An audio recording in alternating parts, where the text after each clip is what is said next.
Welcome to the Project Zion podcast. This podcast explores the unique spiritual and theological gifts Community of Christ offers for today's world.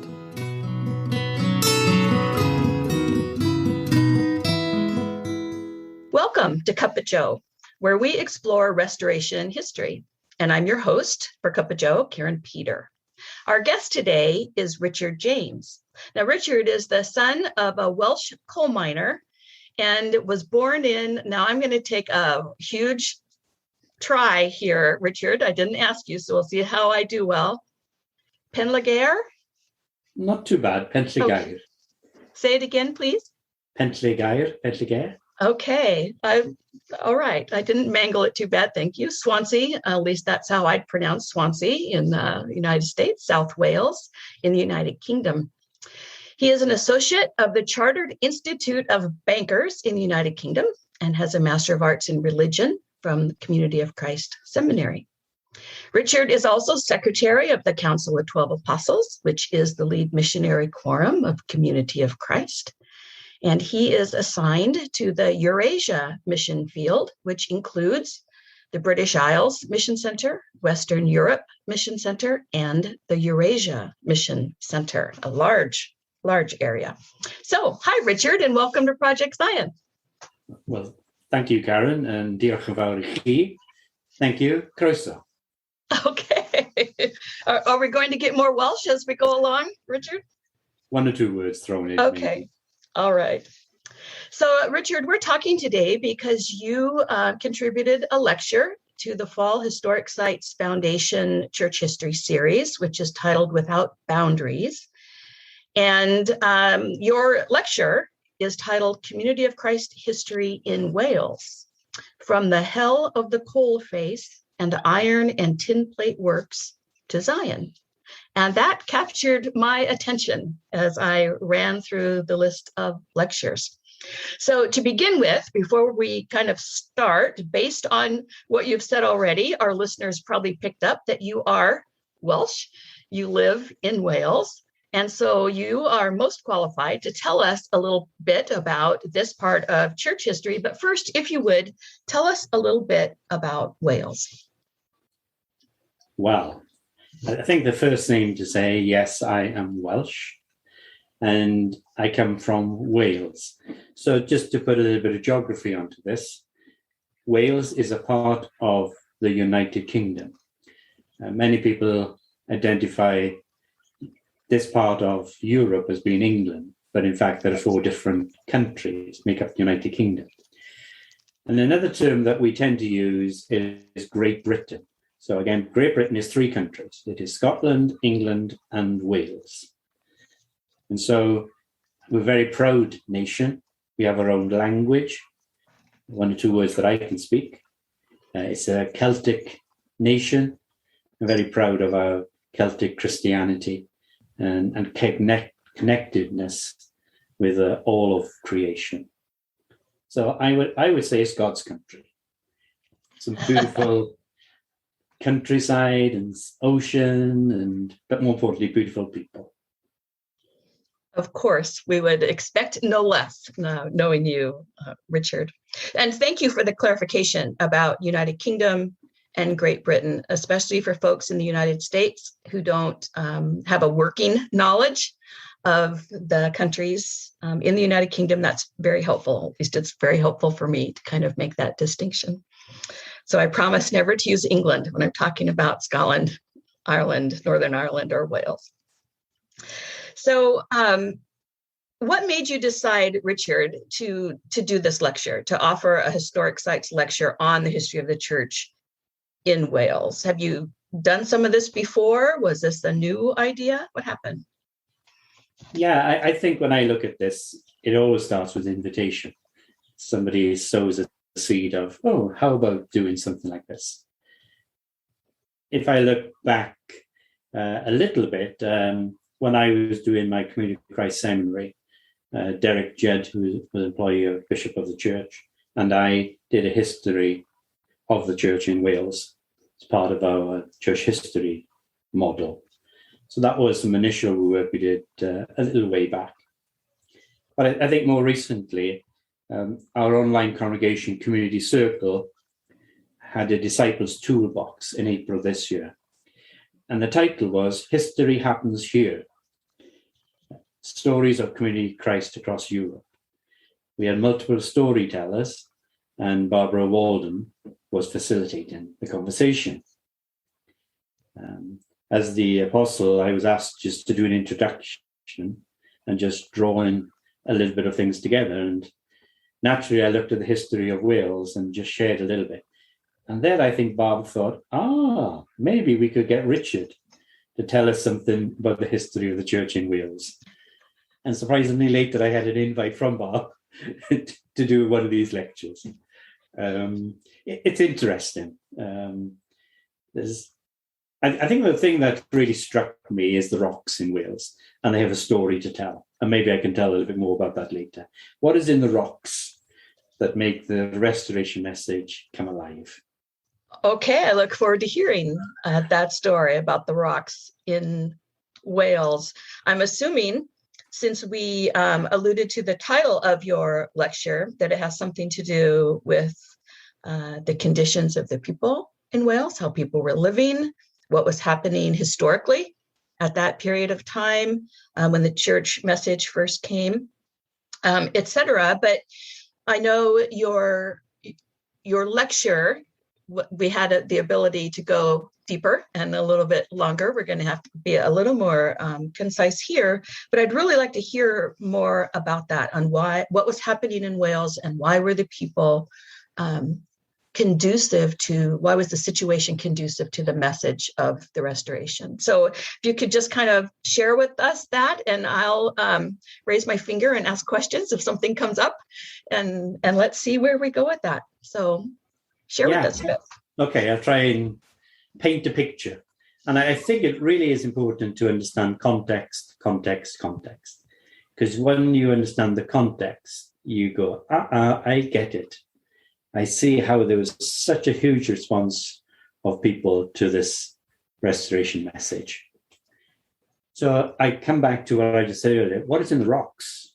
What is in the rocks around sort of particularly South Wales that created hell on earth, but created the opportunity for people to respond? So I think you have to look at what was happening contextually. We have the Industrial Revolution making a huge turning point in history in almost all aspects of life. The Industrial Revolution, 1760, 1820, 1840, went from hand production to sort of mass production. And iron was a key part of that production. So what we see in Wales, and very similar to other places in England, a movement of people from being rural farmers to moving into the towns for work. And in the Welsh context, particularly in the South Wales valleys, we see iron ore and a need support the Industrial Revolution to the production of iron. The raw materials were readily available. The rocks, there's coal deep within this place. There's wood, there's limestone. So all the resources are together. What was missing was money. So where does the money come from? The money comes from the slave traders. They were stepping out of slavery because it was recognized not a good business to be in. And where did they put the money? They put the money into the ironworks in Wales and made more money. I think that's really interesting link really between slavery of people in one place and then finding another place to invest their capital, and it created slavery in many ways for people. So for our American listeners, in mining areas in the United States, we have the same situation. In the North, we don't talk about it as much, the connection between slavery abolition and mining, but the same kind of situation. So, okay. Yeah, it is, and it's really sort of deep. So you had these sort of merchant traders that set up these ironworks.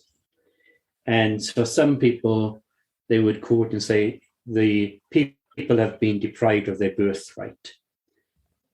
It was the resources of the nation of Wales, and they were being extorted by wealthy people for their own gain. And work was really, really hard in these places. Another sort of novel written around the time by Alexander Caudle said it was the rape of the fair country.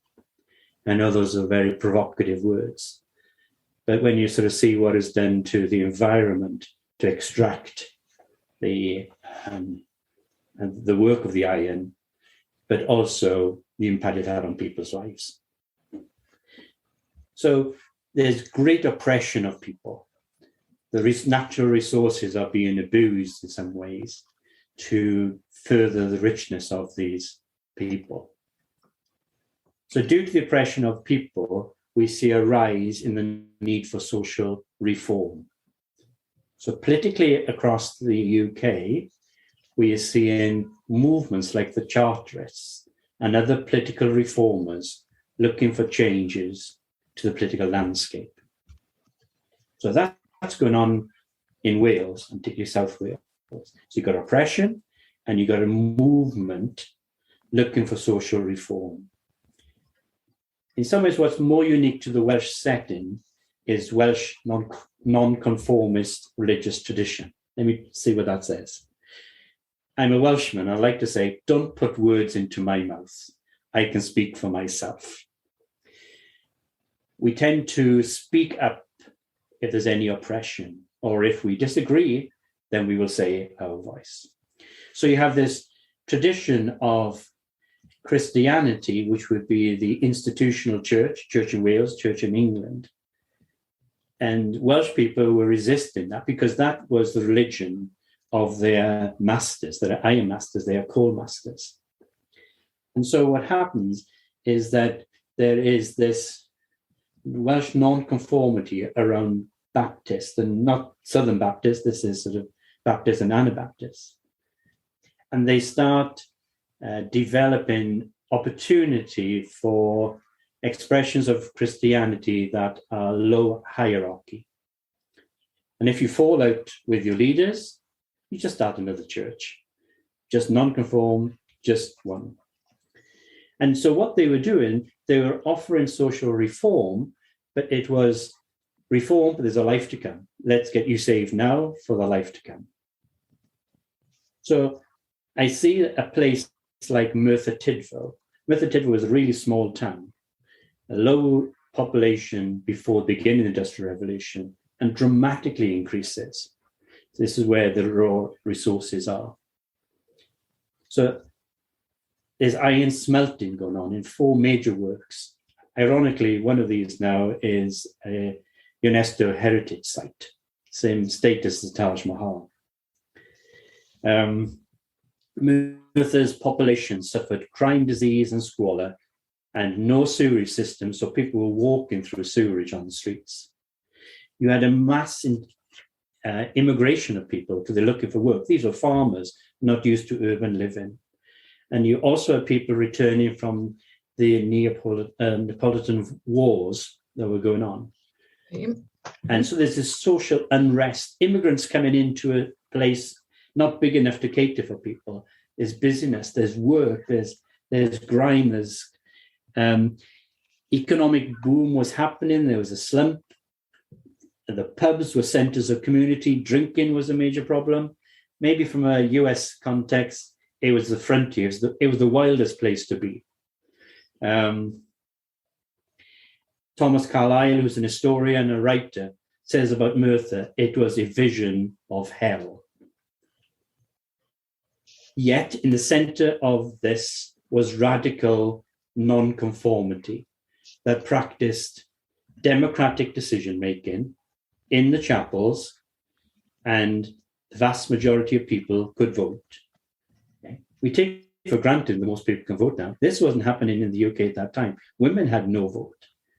So in the churches themselves, these non-conformists, they were practicing this equality of everybody and everybody having a vote.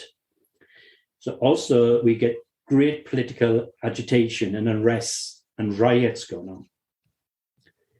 And we have this center of charterism happening, a working class movement trying to promote change. Can you say a little bit more about that? Explain charterism. Yeah, charterism, it was a national, meaning across Great Britain at the time. It emerged in 1836, really active 1838, 1848, with the aim to gain political rights and influences for the working class. So what we were seeing is that the governance was being done by the gentry and by the lords, really unaccountable. And this huge national movement was pushing back against the kind of the UK government. The name charterism came from the People's Charter that they developed 6 aims. When you look at sort of English political history, it's a really important movement. It was put down by the government. There was a riots in London. But this was going on in South Wales. And so what you've got is a cauldron, really, of religious expression of equality, willingness to dissent, salvation in the future life, and you also got an environment going on of dissenters and wanting political reform. So that's the cauldron that was happening. And then into this comes this restoration message. And which way does it go? I think it's really interesting what happens. So first of all, the message of the restoration comes into North Wales. Early missionaries come into Liverpool, and they go to North, to Preston, to Lancashire. And then they tiptoe into God's country, into Wales, into North Wales. And they have a little success in a place called Overton. So 1837, first missionaries come. 1840, they come into God's country. They have some little success. Here, it's mainly farmers, but there are some coal mines happening. 1843, 3 years later, they step down into this cauldron of activity in South Wales. So in Pendarren, we see our first baptisms in South Wales. Growth is really slow. But 2 years later, something dramatically happens. It happens because there's a Welsh speaker, somebody called Dan Jones. He's originally now in America. He comes back. He's charismatic. He speaks Welsh, and he takes leadership of the church in Merthyr and all of Wales. So from 1845 to 1851, a 6-year period, we see a rapid growth from single-digit membership to over 5,000. That's very huge typical. Growth. Huge growth. Yeah. And it's really sort of typical, really, of sort of Welshness, I think. It was done in 3 ways. It was done by word of mouth. You had Welsh-speaking missionaries. So we got to understand this time in the life of Wales. Wales was the Welsh was the dominant language. Now, following suppression by the English government in the 1800s, Welsh language suppressed. But here, the main language spoken was Welsh. So Dan Jones had Welsh-speaking missionaries speak their own language, understand the context, knew exactly what's happening in this cauldron, and started to address it. They had their own publications and pamphlets. The Book of Mormon was translated into Welsh, and 2 periodicals, Prophets of Jubilee, and Ungon Zion, Zion's Trumpet. They were promoting the Welsh message. And I think what is really interesting here, and I think it's a lesson to learn, the context of a restoration message about equality for everybody, lower hierarchy, people have access to priesthood, people have a right to vote. And this 4-letter word called Zion, or 5-letter word in Welsh, is saying the social reforms you're looking for, they can happen in this life. You can do something about it. You haven't got to wait till the next life. What the other religious expressions are doing is saying, now you can make a difference. Let's shape this. And so it really, really resonated deep with the context. So as I started off saying, it's context. Mm-hmm. And I think well, yes, it connected salvation to social reform, to all of the aspects of the political agony, and it connected to everything that was happening to their lives. Yeah, it did. So we see Merthyr Tydfil as a strong center of the Latter-day Saint movement. In 1851, there were almost 2,500 members, 26 branches, just in one county. It's huge. We have our own press there, printing press. I think I shared with you before, Karin, when you look at the migration later of people from Wales and from England to places like Kirtland and Nauvoo, what accent did those people have? They had English or Welsh-speaking accents. Yes, there were some from Denmark and Sweden and Germany, but the dominant voice was an English or a Welsh voice being spoken. There was a huge growth. And a lot of it, for me, goes down to a Welsh-speaking person, understanding context, speaks the language, and connects the dots of what is happening in people's lives and saying, look, here is a message for you. So it's in the rocks. The rocks created a wonderful place for God's country. It was abused. And out of the cauldron of people saying, this isn't going to continue anymore, comes a restoration message. It also, as you're sharing about this, Richard, I know I was going to ask you later in our interview, but you used the word several times, the dissent, the resistance, the nonconformity, the dissent.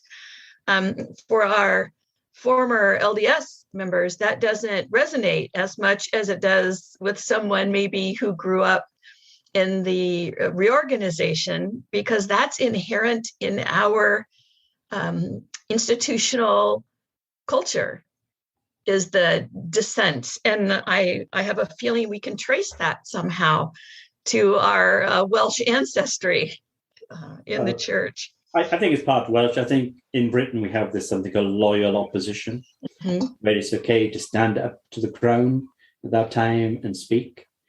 I think in my Welshness and maybe my sort of biased lens, I would say because as a nation we've been oppressed for 800 years by English rule, we have a voice and we're prepared to raise that voice. And so we will speak up. And as I said before, don't put words in my mouth, I will speak. Yeah. And so it is okay to speak out.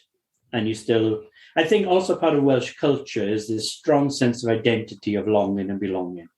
So I would say, I know I'm Welsh. You can't take that away from me. That is who I am. So I can raise my voice and say, this isn't right, or can we try this? Can we do this? That's kind of deep within our sort of psyche almost. So the idea of dissent is strong within sort of Welsh culture. And it created this cauldron, is one of the ingredients that made it such a remarkable sort of growth of the church. Absolutely. And affected the growth of all the restoration traditions that we have expressed.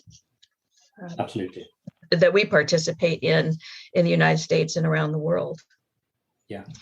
So you talked about Dan Jones and his importance as a kind of charismatic leader who understood language and context and the importance of that.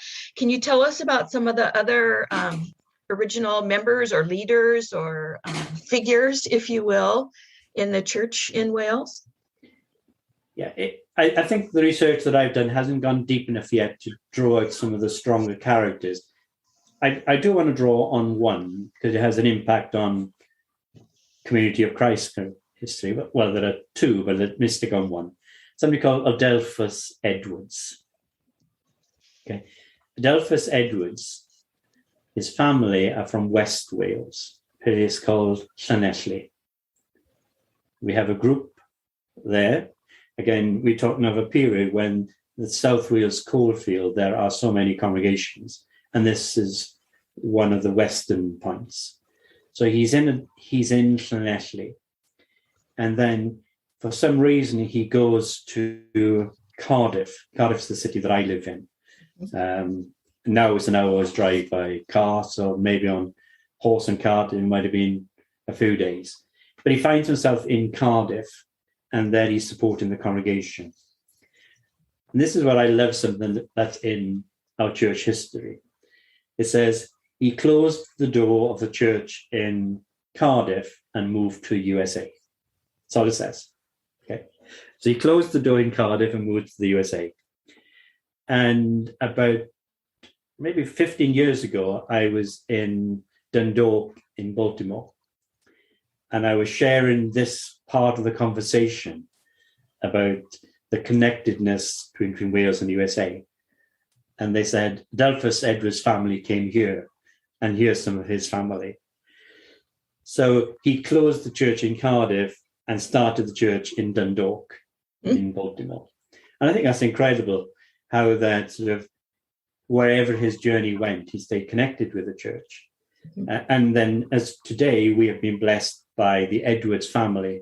That's the Paul Edwards connection. Some people might know previous General Counsel, Karin Minton is an Edwards. And so there's a number of people that claim that Edwards lineage, as it were. So I don't know a lot of what he did, apart from wherever he went, he formed a church and then moved on. That's marvelous. And it's delightful that you were there and all of a sudden, oh, yes, he was here. Yes. Yeah, very much so. So one of the things you talked about in the church in Wales was this idea of equality and everybody having voice. So I'm interested, did women participate in leadership in the church, or was there still the social inequality of gender? I would say at this stage, my research doesn't identify that. What we do see is sort of priesthood, which is male at that time, right, in the reorganized Church of Jesus Christ of Latter-day Saints, rather than Community of Christ. So I would anticipate in a Welsh setting that the women have their say. They have. From what you've said, I would think so. They have the influence over the men.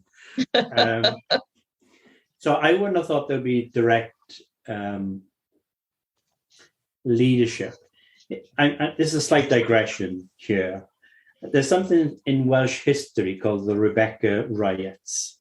The Rebecca Riot is a huge protest against the turnpike fees that have been charged. And it's called the Rebecca Riots because the men dressed up as women as part of Rebecca rebelling. And it's got this idea of women sort of protesting and saying this enough is a part of the culture, even though the men were dressing up as women, which is from a historical point of view, the Rebecca riots are an important part of our history. Well, again, I love the fact that masquerading as women thought they would be made them more effective as rebels. Right. So kudos to that whole aspect of it.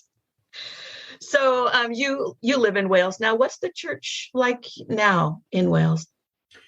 Right. Let me go back a little bit and then I'll tell you where we are now. Because I think from a history point of view, this is fascinating. It is for me anyway. So first part of the conversation, I was talking about the church prior to the departure of Joseph Smith Jr.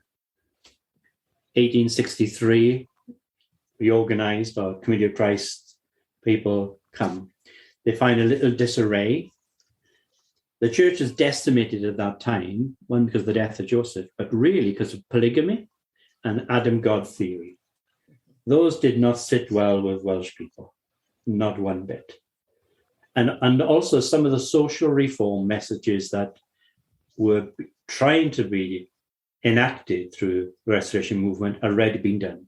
There started a rise in socialism, of unions, and later development of a major political party, the Labour Party. So what we see in church records is about sort of 1895, there's about 5,000 members still. And by 1929, there are just 2 families. and you have to ask yourself, what happened? So, and there are three reasons. So one is that there was a migration to the US. This is in part to do with the Depression era.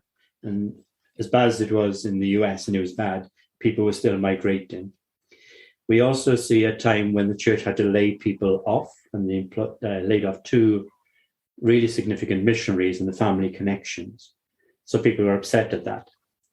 But the biggest thing that upset people was Fred M. Smith's supreme direction and control, as we call it. This is a time in the history of the church where the president of the church really took control of the leadership and kind of pulled the Council of 12 to order, put the presiding bishopric in a place of. And that supreme direction and control did not sit well with Welsh people. A lot of people left the church. So we find ourselves with just two families. And those two families are back in this town where Adolphus Edwards came from, is in Llinelli. And so Llinelli is our oldest continuing congregation that we have. So right now we have two congregations and a small house group. We closed the congregation about 2 years ago. There was some growth in the early 60s and 70s, as most of Western world saw. But now it's a much smaller expression. Mm-hmm. I do think there's a sense of people understanding who we are and identify with our identity, message, mission, and beliefs, which is a much, much smaller presence than we have. So when you talked about supreme directional control from the reorganization's history, after you were setting the context about the Welsh people, it makes sense that would not have sat well with that. On the flip side of that, in the United States, we understand that the whole notion of membership is changing, what it means to align oneself with an organization or institution. Do you see that in Wales, that people are likely to participate but not align through membership? I think that's a growing trend, if I say right across my field. Very much so a situation of secularization, people seeing themselves as spiritual but not religious, and looking for expressions of spirituality in many forms. So we have this core of members that are very faithful and very committed. And yes, people would participate. If I look back in sort of my living memory, whilst there was a strong identity being part of Community of Christ, we would definitely have an ecumenical interaction with other people. And we'd be involved in sort of ecumenical activities. And so people would go to other churches at that time, not from a point of view that one was better than the other, but that was a place where community happened. Right. I think the growing trend is about membership, and again resonates well with the Welshness of where do I belong? Where do I show up? Where do I get fed? Or where does this part of me feed? And I think sort of looking forward is identifying what are the cultural things that are happening and what's the resonance of the gospel message. So as you look forward, what do you see as the future of the church in Wales? How do you envision that?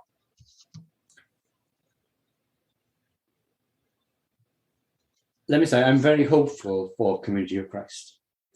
I think all the wrestles and struggles that we have been going through has enabled us to deal with the next part of our journey.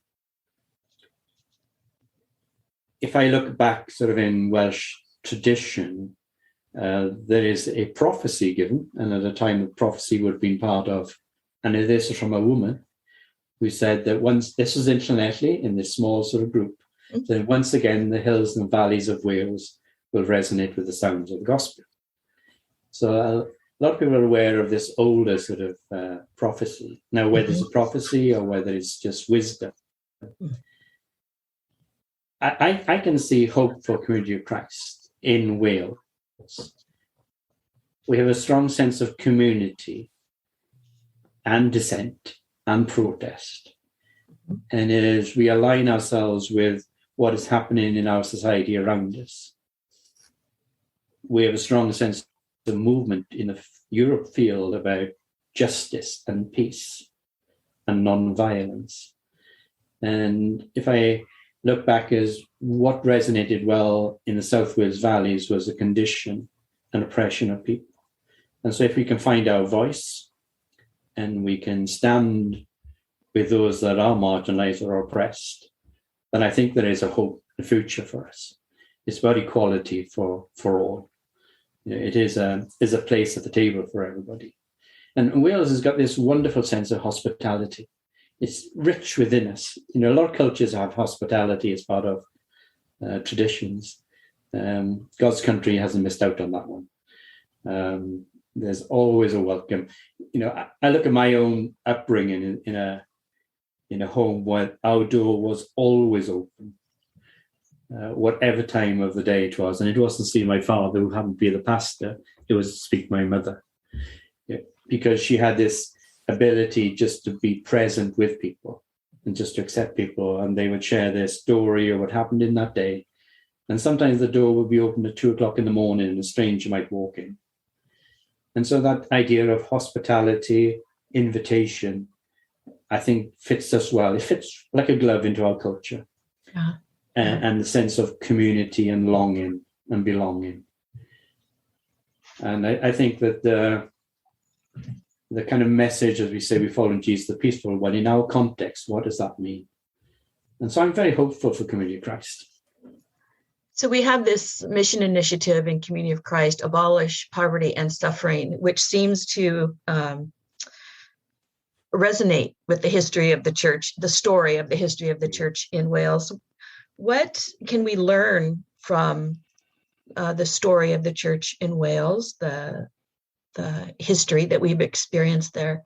How can that inform us as we try to really live into abolish poverty and suffering? Okay, if I look at it through the lens of Welsh church history, I would say what is happening in the context. And so what was happening at the time in South Wales was a social movement and a desire for change. The churches or the chapels were trying to do it. The political sort of charterists, dissenters were doing that, but there was a link missing. Mm-hmm.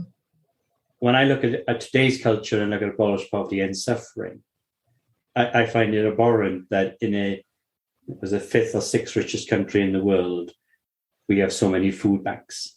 I was reading a report that there are more food banks in the UK than there are McDonald's restaurants. That's absolutely abhorrent, and the rich, again, richer, and the poor are getting poorer. I look at my own upbringing as being a son of a coal miner. And yes, life was hard. And yes, there were strikes at times and there was no food on the table. The community gathered around. It probably isn't as bad as that, but there's definitely an inequality and access to education, rights, and opportunities for women. So whilst we live in a free society and access, and for marginalized people, whether ethnicity, and sort of sexuality. I think Wales has got all the right ingredients. It's got the right ingredients for change. It's got the right ingredients in our history. And I think in the sense of Community of Christ, I think we have a wonderful message. So it's aligning those dots as Dan Jones did. He spoke the language. So he was Welsh in the sense, mostly well-spoken now. But if you can speak the language to people, then I think the idea of abolish poverty and suffering is one of the ways that the restoration message can be re-envisioned, and the hell on earth can become Zion on earth. So you've shared a little bit about some connecting points from the church in Wales. My favorite going forward from this interview is going to be the history of dissent. I'm thinking that would make a wonderful Project Zion podcast, and interview major dissenting contributions to the life of the organization. But how do you see other aspects of the church in Wales? Has it had an impact on our kind of institutional personality or our global expression? I mean, other than the fact that the immigration to the United States was hugely impacted by the Welsh Church. But as we look at the church now, do you see a connection to the church in Wales? Before I answer that question, I think just of interest, sort of Wales is very strong in our culture. It's a singing, it's a dancing, it's a poetic culture. And it's very rich. And a part of that is kind of built and reinforced by local concerts, local competitions called Eisteddfodau is the plural word for it. I have 100% certain that the start of the Tabernacle Choir, or the Mormon Tabernacle Choir, came from the Welsh immigrants. This sense of choral singing and close harmonies. And so I think for me, part of the Welshness is our culture and the expression of the arts. So, in a more digression way, there are some very significant, I think, in my eyes, some actors that take on the characteristics of Welshness. They are strong characters. So people like Noel, Richard Burton, Anthony Hopkins, Catherine Zeta-Jones, they are able to portray the character in ways that other people can't. And I think that becomes from the kind of rehearsals in these Eisteddfods. And so there's a confidence within us. So coming back to the big picture of the church, I think we really need to embrace the diversity across the spectrum of our global church. And what has Wales got to bring into that? I think is a recognition of the role of the arts, how the role of poetry, not that I'm a lover so much of poetry, but of art, of music, of drama, of living a way of life, hospitality and acceptance, And not everybody is this way, but I'm a very tactile person, very touchy-feely. We will speak up. We voice our concerns. We dissenters. Where things aren't right, we will dissent. And I think as a church, we can learn to have a stronger voice or to stand up with those that have no voice. And that's how I think we can learn from each other. I'm almost sure that a part of the faithful disagreement has its roots in people like Andrew Bolton and myself and Jim Poiré around the World Strategic Council, loyal opposition from a Commonwealth that says, hang a minute, I got a position, I have a voice, have you thought of? So I think that idea of faithful disagreement, that it's okay to dissent, and sometimes it's the people that dissent us we need to listen to. It's the voice that they have. I'm trying to think what other aspects. Most people like to talk, and we like to listen. And that's a gift too, is to listen to people's story. So I think we have time for people. We like to engage in relationships that are very meaningful and invest time in those relationships. And once those relationships are formed, they're deep, lifelong relationships. So many questions are going through my mind. One of them being, when we began our conversation, you talked about the fact that Wales is Celtic. You come from a Celtic tradition. And when you talk about the arts, poetry, music, dancing, all of those are inherent in Celtic traditions as well. Do you see any connection in the church, not just in Wales, but in areas that have more Celtic influence in the Celtic religious tradition of nature, spiritualism, the different aspects that Christianity borrowed, and now more fundamental Christians kind of rebel against? Do you see expressions of that in the church in Wales? Yes, so there's definitely a kind of willingness to embrace Celtic Christianity. So when I look at sort of way back in sort of my understanding of Celtic Christianity, as the first Christians came to these lands, they borrowed the imagery of religious expressions by the Celts, and they borrowed the image of the circle and put it into the Celtic cross. So all of creation is sacred. All of creation is an expression of the divine.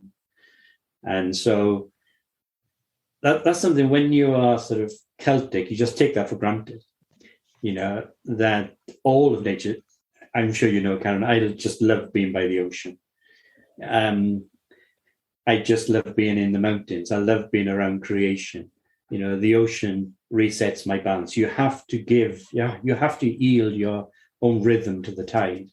You have to yield to the waves. So whether it's stormy or whether it's calm, and it's a recentering. So I find myself in very sacred spaces when I'm in creation. So in that way, I can see, looking back to some of the sacred religious expressions of how people are connected with the divine can help. Because people are looking at ancient ways of finding new ways.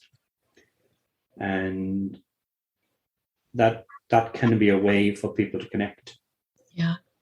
Thank you. That wasn't part of our conversation earlier, but it came to mind as you were sharing. And certainly with our own enduring principle of sacredness of creation, we can see those connecting points in community of Christ. So before we close, I want to shift gears just a little bit. I want to ask you a couple questions. So first, with everything you've told us about Wales and Welsh people, what about you growing up as a community RLDS / Community of Christ person in Wales? How has the church in Wales influenced you and your discipleship?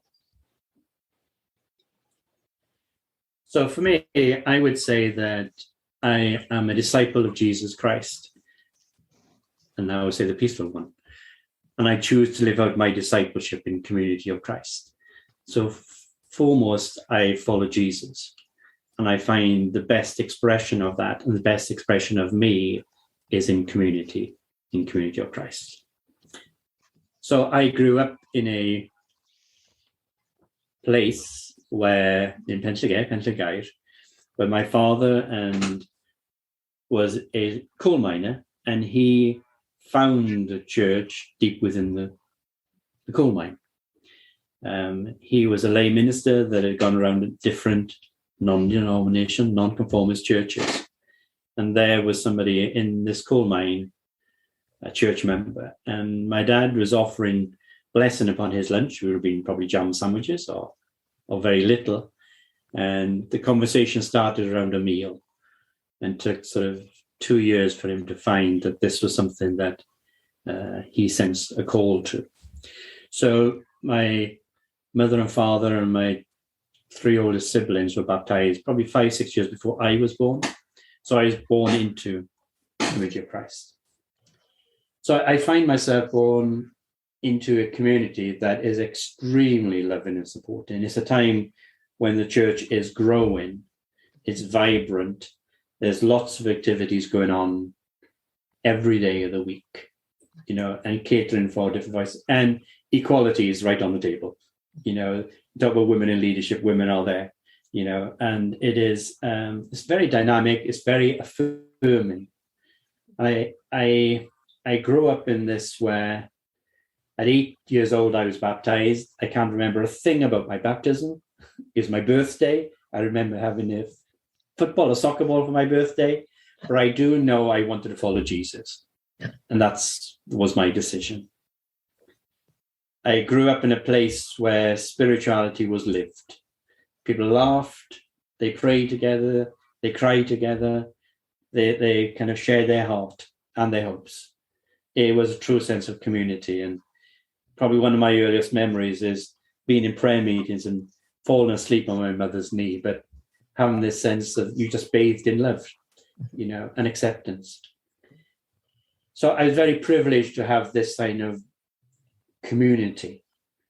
I think that probably when I was about 10, 11 years old, going to one of our church youth camps and meeting other young people around the British Isles or UK, that were a part of this church too, and had a similar upbringing. That the God that I experienced in Pentlegay could be experienced somewhere else. And that was really a significant opening for me as a 10, 11-year-old. And a similar experience when I went to European youth camps. We used to have European youth camps every 4 years, and finding in Germany or in Netherlands, finding people, young people like me, didn't speak the same language, but had the same sort of understanding of a God. So I was really, really blessed to be in this.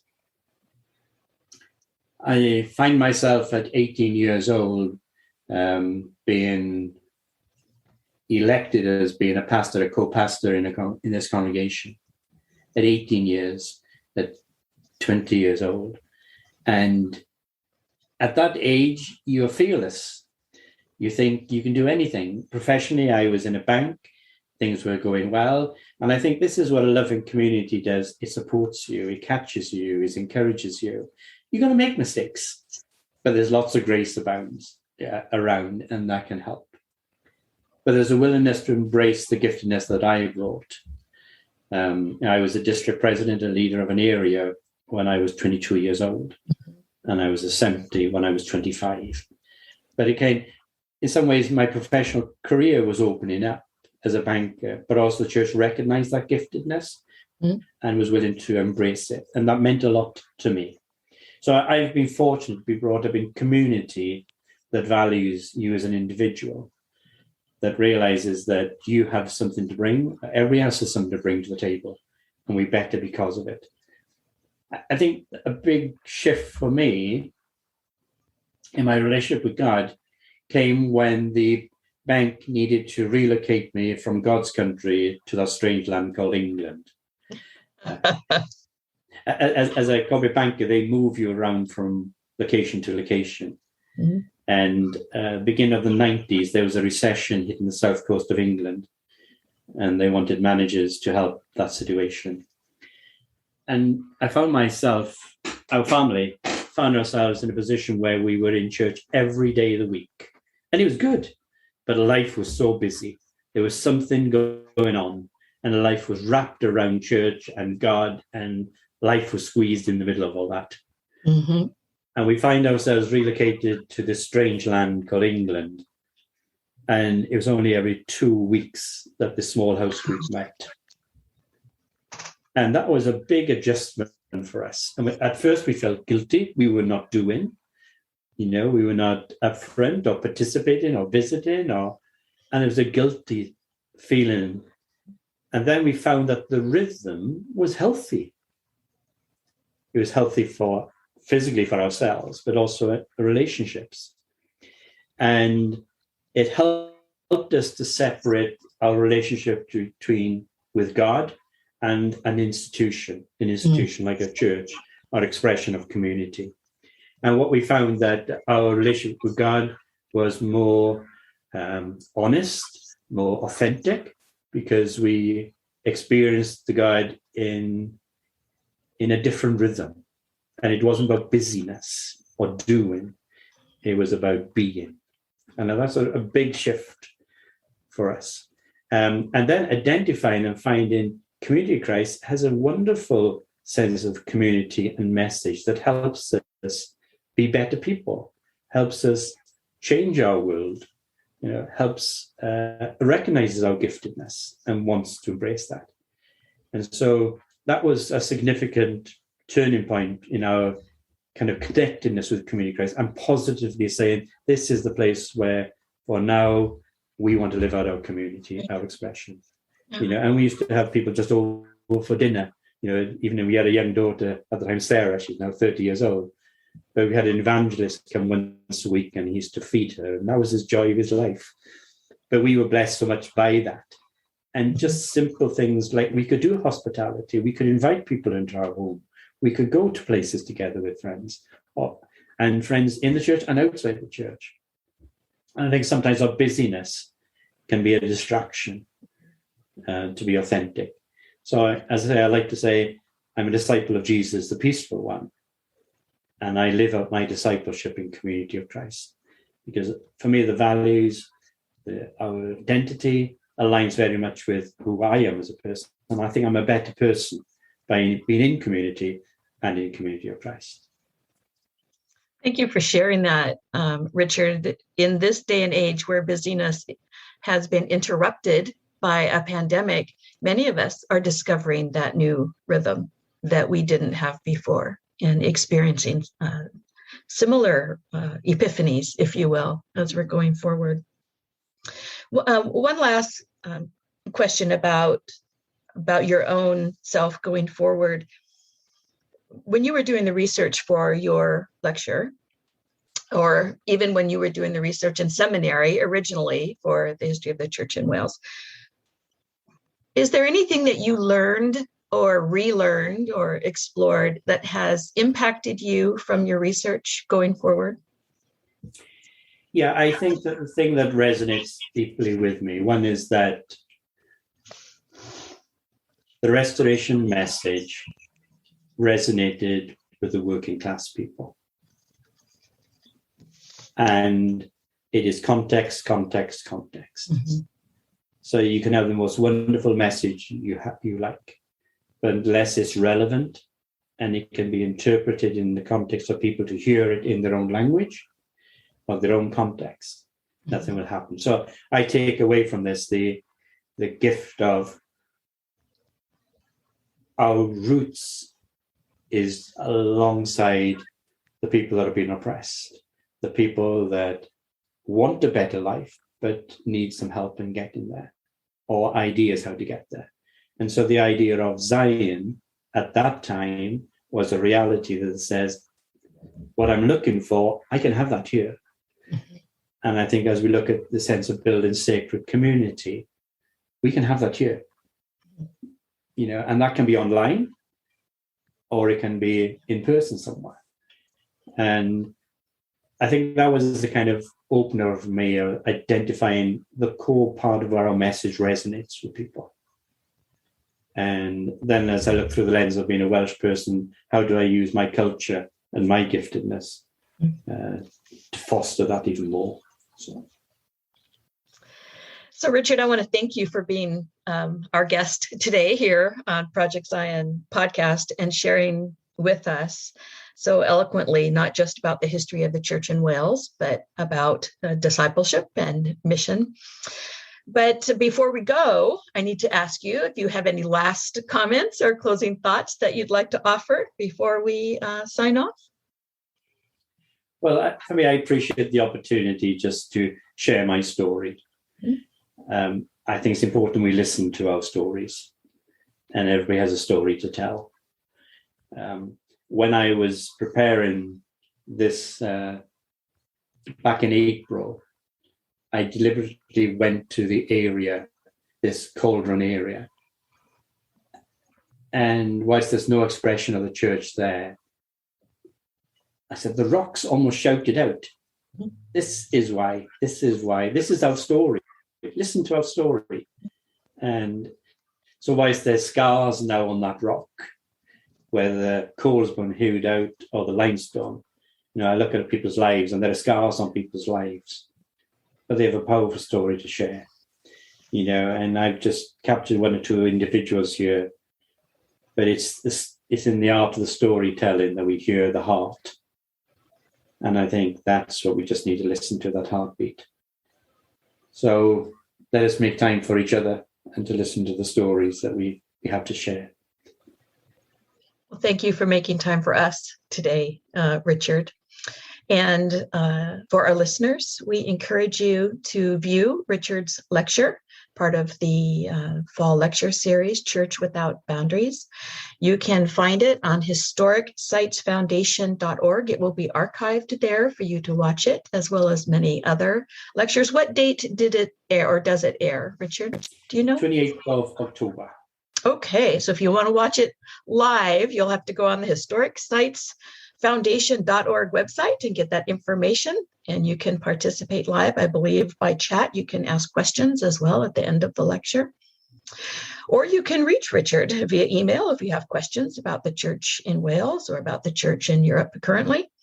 And you can find his contact information on the Community of Christ website at seaofchrist.org. You can just put his name in the search bar. I tried it to make sure you popped up, and there you were. So in the meantime, this has been Cuppa Joe, part of the Project Zion podcast. I'm Karin Peter with Richard James. Thanks for listening.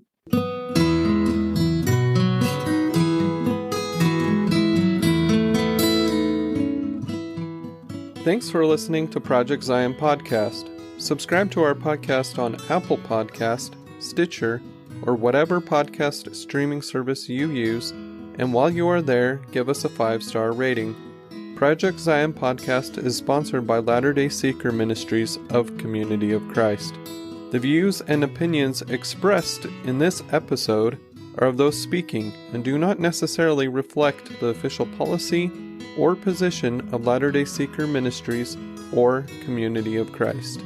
The music has been graciously provided by Dave Hines.